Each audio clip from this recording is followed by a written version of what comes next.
everyone, and welcome to this episode of The Dynamic Entrepreneurs. I am your hostess, Jenny Edwards, and today I'm super thrilled to share with you the one and only Joe Sanok.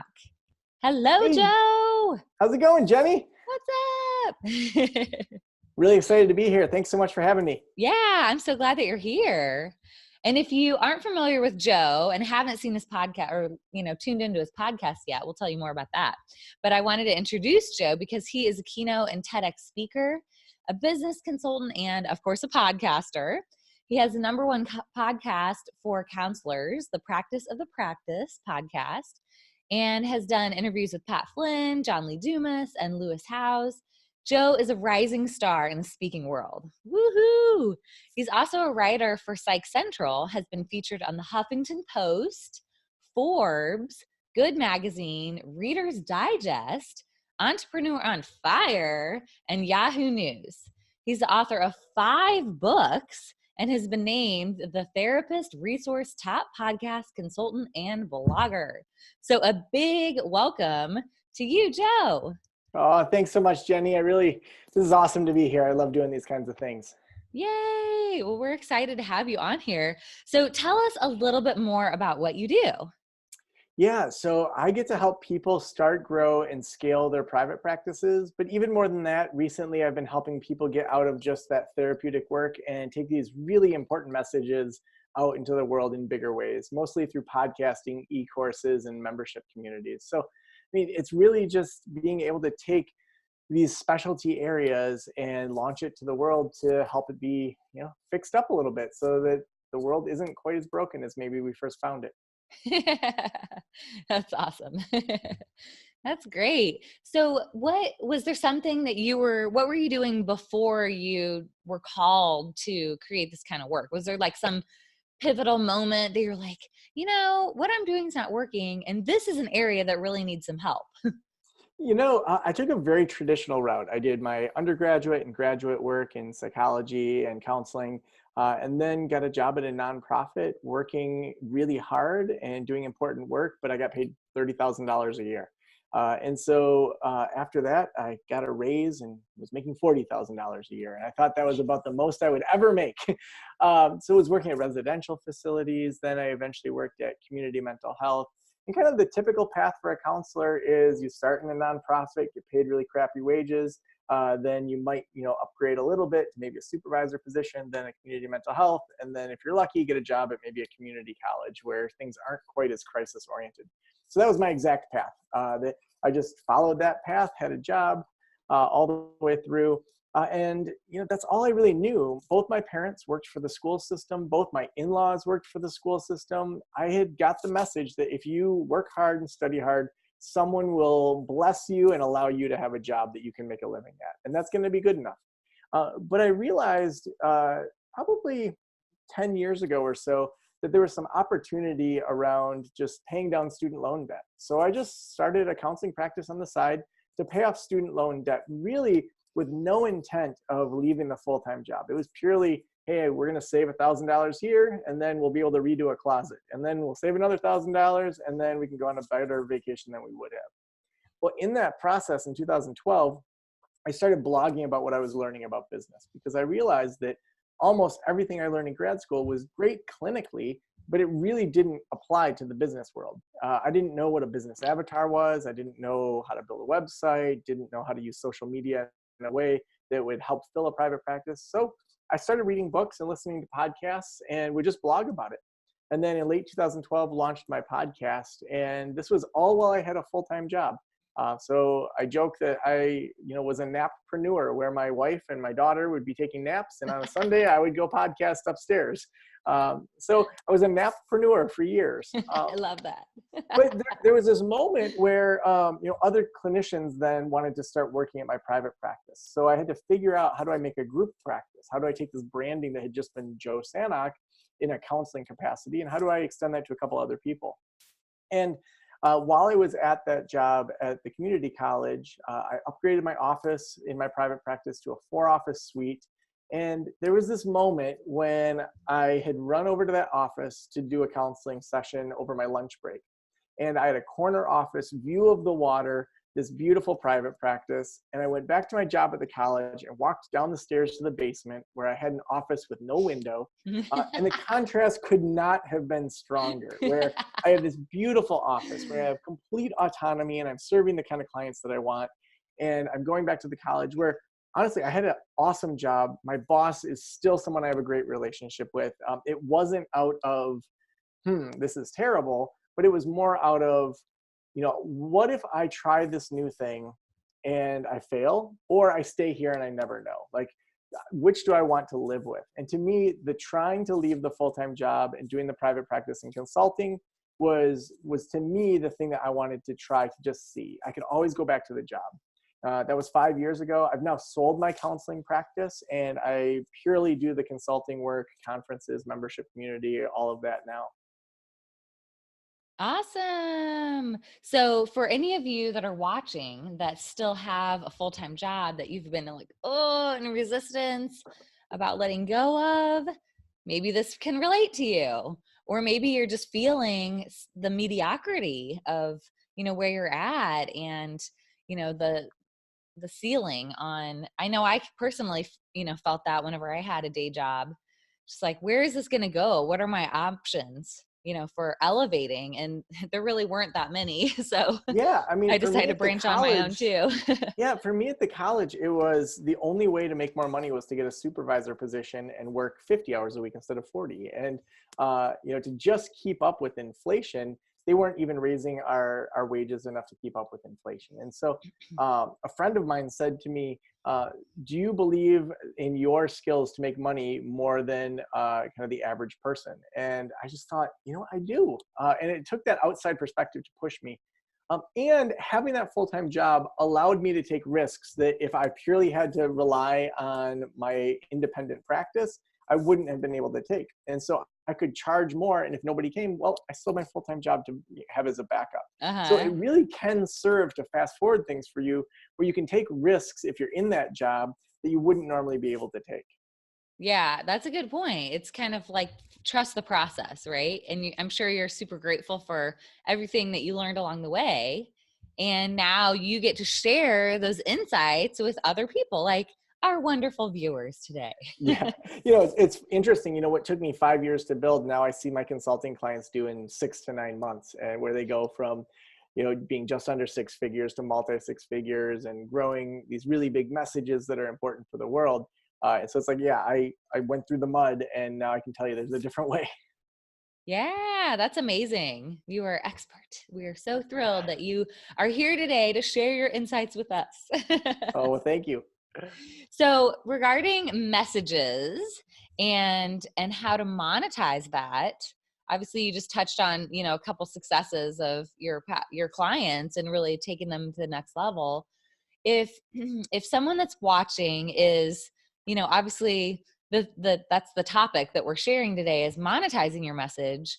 What, from your personal insights and how you share with others in your consulting, what insights do you want to tell us about today?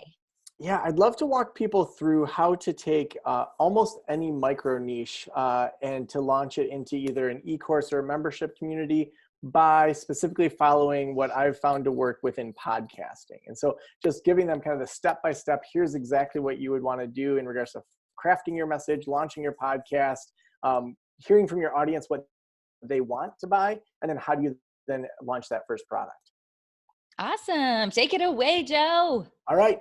Cool. So first, let's talk about why podcasting versus other platforms. So if you look at the stats on podcasting compared to other platforms, for me, it helps to be able to give kind of objects to each of those stats so we can really understand the weight of them. So if we said, okay, there's a blog, if we made that into a 6 foot tall person, just to have something to compare it to, there's 660 million blogs out there right now.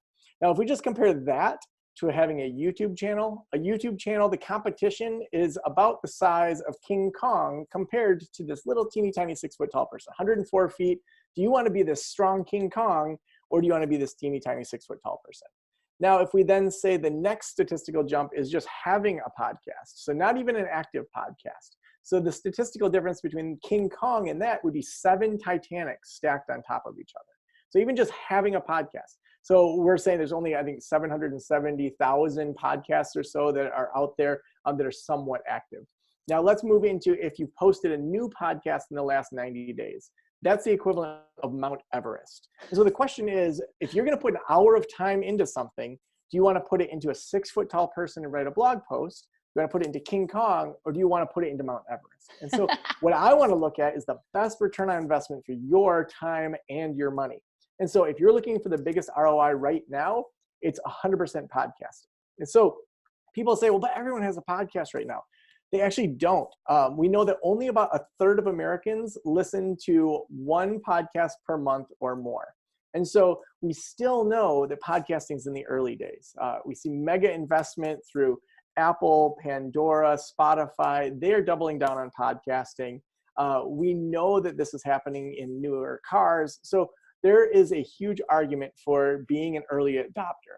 And even if you see that there's a couple podcasts in the arena that you're specializing in, that proves that there's an audience there. And so if you have an area that you're super interested in, there are ways that you can really stand out and you can make money off of it. That's one of the biggest things that podcasters struggle with is how do you actually make money off of a podcast?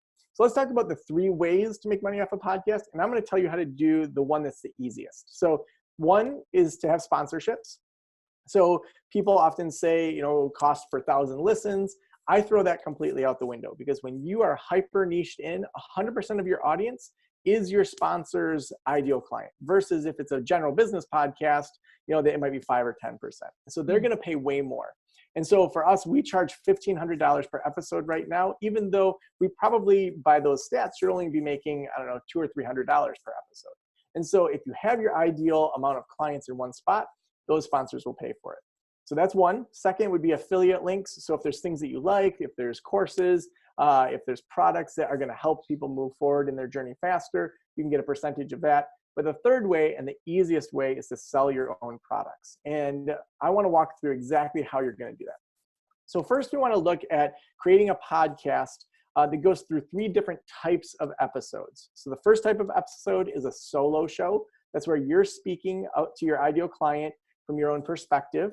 Second is going to be an expert guest show. So that's going to put you on the same level as all of these experts, kind of the Oprah effect. She became famous by interviewing people that were way smarter than her in all these other areas.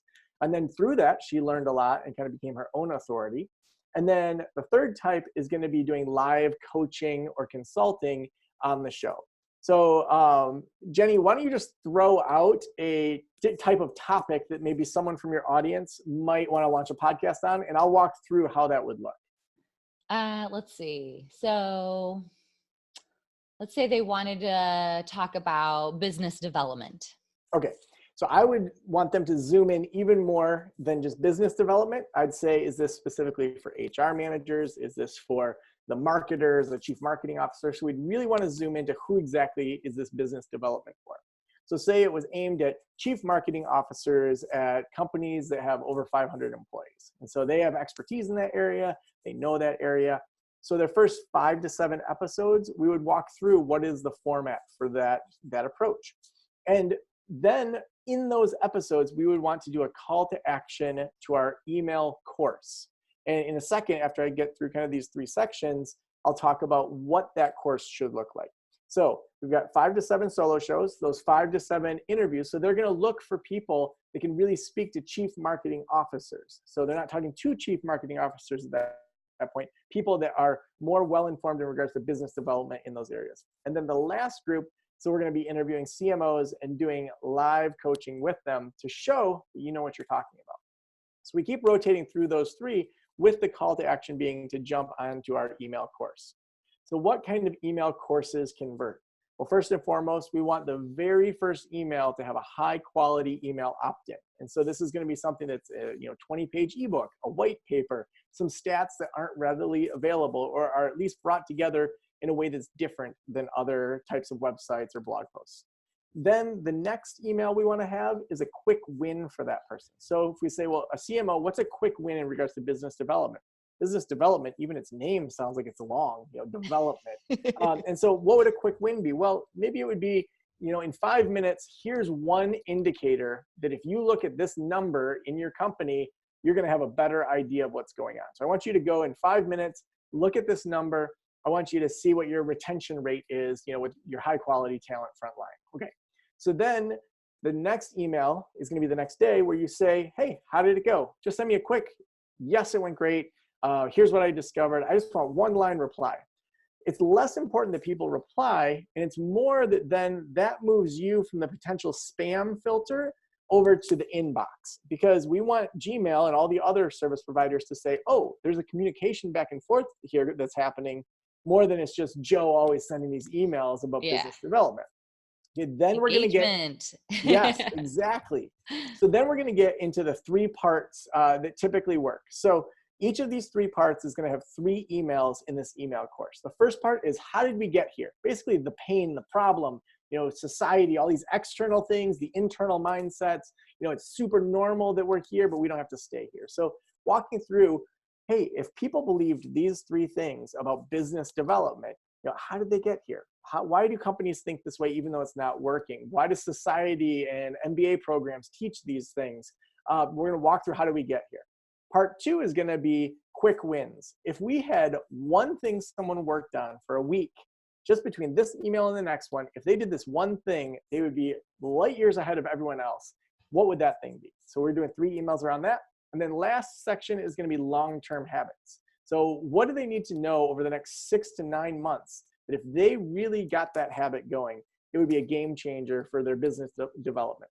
So this works whether it's fly fishing, or you have a women empowerment program, or you're trying to say, hey, let's think through our spirituality. If you think about how did we get here regarding spirituality, what's a quick win, what's long-term habits, that model is going to work no matter what it is that you're trying to teach. I love that. Great framework. Yeah. So once we do that, we in every podcast episode have somewhere to drive people, where we say, it's not a newsletter. It's not just an email opt-in. It's, I have an email course that's going to take you from this pain to this outcome over the next 10 weeks. And it's totally free. And you're building that know, like, and trust that we all want to do before we sell anything. So at that point, once we get some engagement, we want to see probably 500 or so listens per podcast, which usually happens within 6 months if you're doing this type of framework. And then you want to see at least 100 people on your email list. So you have some very clear key performance indicators there. So once you have 100 people on that email list, you want to then email them and say, hey, I'd love to chat with you for 15 minutes about your experience as a chief marketing officer or as a stay-at-home mom or whatever your audience is. And then I want to just ask you a couple questions about that, because I'm thinking about launching a product in the coming couple months. So you're going to ask just 3 questions to these people. So you get onto 15-minute phone calls with, the hope is at least 20 people or so that are your ideal client. So you're going to ask them, what has it been like to experience whatever it is you're working on? So it might be, what's it been like to be a stay-at-home mom, transitioning into your professional life?